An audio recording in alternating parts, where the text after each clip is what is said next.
Welcome to the Line Life podcast. I'm Jeff Postlethwaite, Senior Editor of T&D World, and today we're bringing you more stories of the grit, courage, and inspirational teamwork that it takes to be a line worker. Hi, this is Amy Fishbach, Field Editor for T&D World magazine. Welcome to the 2024 International Lineman's Rodeo Week. This week, thousands of line workers and their families from all over North America and the world will be coming to Kansas City for a week of competition and camaraderie.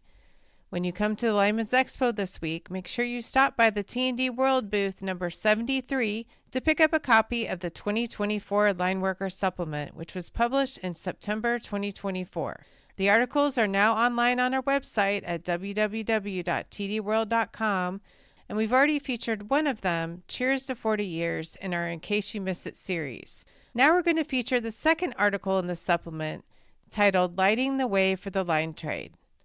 Through volunteering, these 6 journeyman line workers are giving back to their communities and the utility industry.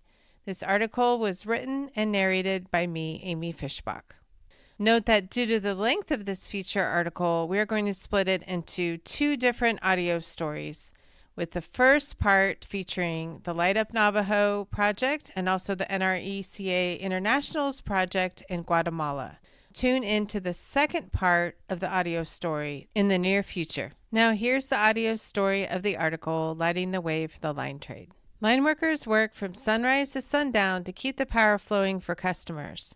While everyone in the trade, from new apprentices to the seasoned journeymen, lives a life of service to their communities, some line workers pour their time and energy off the clock to help others in need. Take, for example, Arthur William Munoz, Section Supervisor for Salt River Project, who has spent more than 2 decades working in the line trade.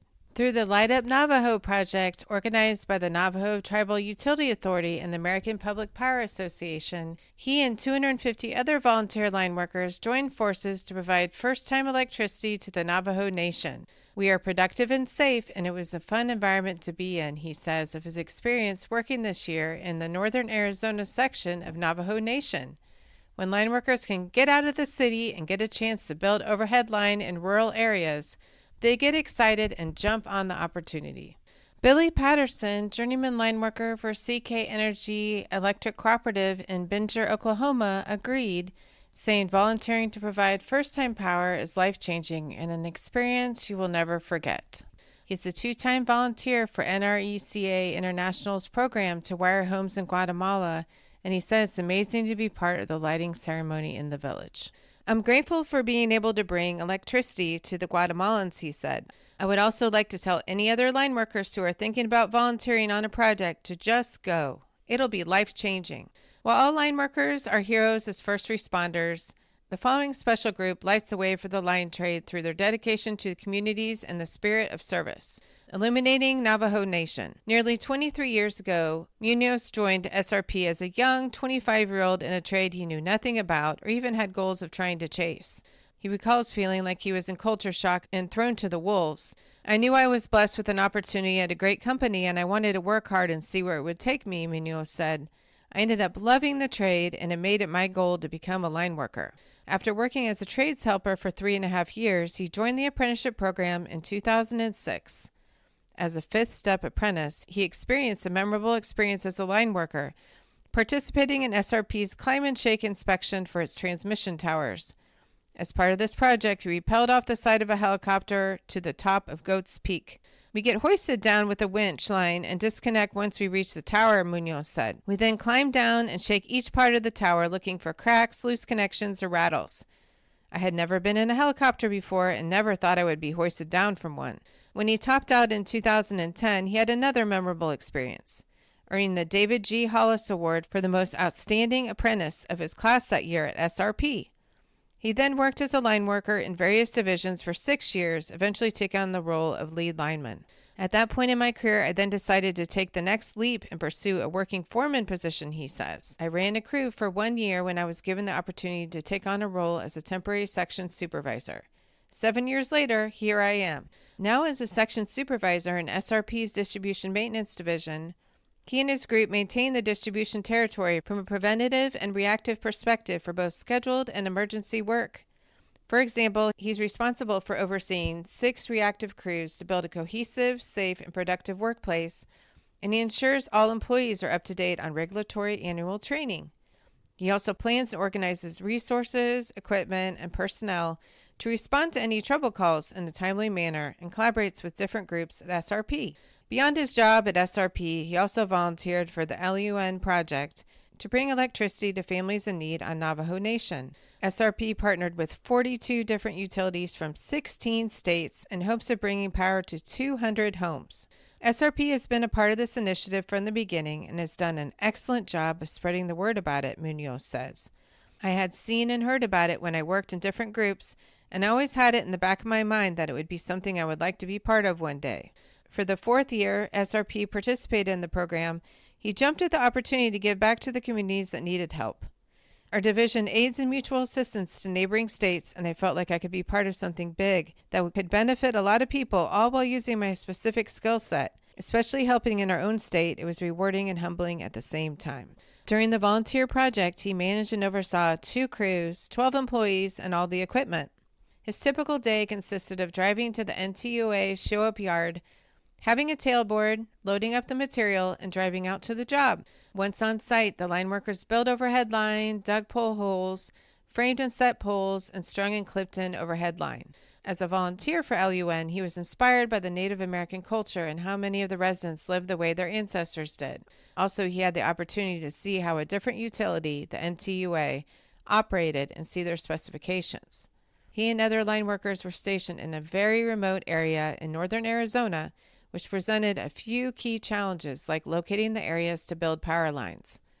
While working off other utility schematics and job prints was foreign to him, it was manageable, he says. Another challenge was using the latitude-longitude coordinate system. I was pleasantly surprised that using that system does work in our cell phones and guided us to the correct spot we needed to be, he said. One of the most memorable experiences was the appreciation dinner that NTUA hosted for the volunteers. The NTUA employees cooked dinner and they invited all the customers they energized on their projects. We broke bread together, as they called it. We got an opportunity to sit and get to know not only the employees, but also the people from the surrounding areas. Representatives, employees, and people said prayers, spoke, and shared their culture with us. We felt honored to be there. In the 2 weeks he and the SRP volunteers were on the project, they set 137 poles, strung 80,175 feet of overhead wire, and 2,292 feet of secondary wire, set 16 overhead transformers, and energized 17 customers. I saw extreme value from our folks out there, and it was very appreciated, he says. I could tell that the community and NTUA really enjoyed having us there. We have built relationships with the community and the employees. I saw firsthand the folks who had gone before embrace each other when they reunited. Our employees did an excellent job representing SRP, and they should feel proud of their efforts. It was a win-win for our employees, the Navajo Nation, and SRP. Glowing light bulbs in Guatemala.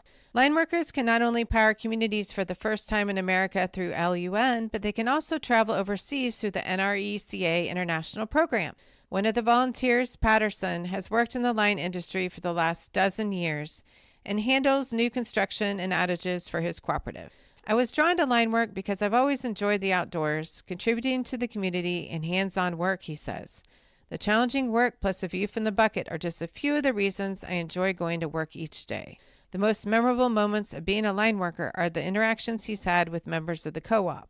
On several occasions, people have gone out of their way to thank us or offer help, he says.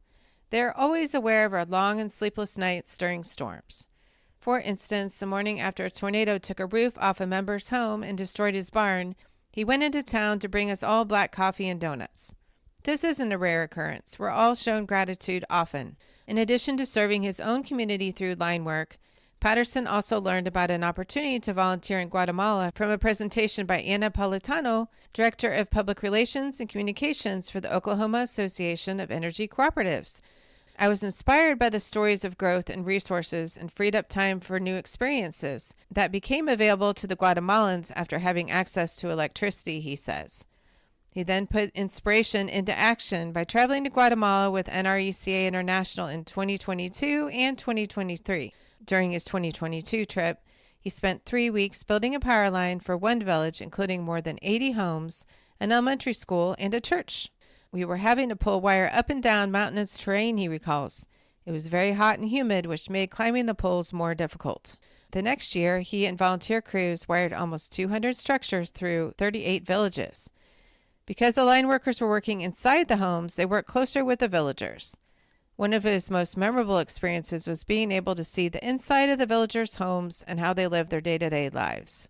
They have dirt floors, palm roofs, an open fire to cook on, and some have chickens roaming inside. The rivers where they wash their clothes, and women are seen carrying baskets or water jugs on their heads while being barefoot. Everyone is busy with their tasks, but will stop in a moment's notice to offer assistance if needed. It truly is amazing to watch how they make their community run smoothly with such little resources. In 2023, he and the volunteer crews stayed at the Fray Bartolomé de las Casas in Guatemala for 13 days. On a typical day, he woke up at 6 a.m. for breakfast, then loaded the trucks with materials and headed to new villages. When they arrived, they would discuss with the locals which homes or structures were on the list to be wired. After finishing wiring the homes and villages for the day, they would head back to their hotel, eat dinner, and make bags with donations of necessities, like toothbrushes from various cooperatives to give out to villagers. Through his experience, he learned about the resiliency of the Guatemalan villagers. Everyone in the village works together, he says. Even the children are eager to help. They are genuinely happy and appreciative. The experience helped me to be more conscious about remembering to appreciate the things we take for granted, such as ice, air conditioning, lights, food, medicine, and so much more. When rainfall saturated the mountainous terrain in Guatemala, it presented many challenges as far as building power lines. We had to climb every pole, and we did not have as many power tools as we would at home, he says. The language barrier also made some situations difficult. Our translators did a great job, but they could not be with us all at once. At the same time, however, he said the opportunities were abundant and appreciated. He enjoyed being able to meet so many new people and create relationships with them in such short times. I really enjoyed getting to work with line workers from other co-ops and states. He says what NRECA International and everyone else who contributes is doing to provide power to countries in need is truly inspiring. I'm beyond blessed and grateful to have been able to help in any way, he says. I went thinking I could help and change their lifestyles, but instead I found that in return, the Guatemalans humbled me and taught me so much. Their down-to-earth personalities and love of the simple things in life will always stay with me, he says. I hope I can teach my children about their passion and resilience for living. Since this feature story is a very long article, I'm going to be splitting this audio story into 2 parts. The next part is going to feature Chad Dubea, who was also featured in a 2-part Line Life podcast about his work with the Fallen Lineman organization and also starting up a business and helping other line workers start up their own businesses in the line trade. It's also going to feature Melissa Dawe, who's not only a 4th-year apprentice with Connect Atlantic Utility Services, but she's also a volunteer firefighter. In addition, it will feature 2 other line workers, Paul Koehler and Jason Novak, who joined forces to support the Climbing for Kids fundraiser for St. Jude's Children's Research Hospital. So again, I urge you to visit the Climbing for Kids booth at the International Lineman's Expo, and also to pick up your copy of the Lineworker Supplement at the T&D World booth number 73 at the International Lineman's Expo Thursday and Friday. Swing by our booth to participate in raffle drawings and participate in a podcast recording for the Line Life podcast. We'd love to feature you on a future episode. Thanks so much for listening to the Line Life podcast, and stay tuned for part 2 of this article, Lighting the Way for the Line Trade. Thank you to all the line workers featured in this article for all the hard work that you do, not only to power your own communities, but also in your free time to volunteer for other service opportunities as well. We appreciate you and thank you for all you do. And I urge all the line workers out there to try to do the same, either through Light Up Navajo or NRECA International. Thank you so much for listening. I look forward to seeing you this week at the International Lineman's Rodeo Week. This episode of the Line Life podcast was written, recorded, and edited by Amy Fishbach. It was produced by Jeff Postlewaite. That's me. To listen to past episodes, visit www.tdworld.com/podcasts or find us at Podbean. You could also drop us a voice memo or message at linelifepodcast@gmail.com with your comments on this episode. We'd love to hear from you. Please follow this show on Podbean or your favorite podcasting app to be updated when new episodes are released. Thank you for listening.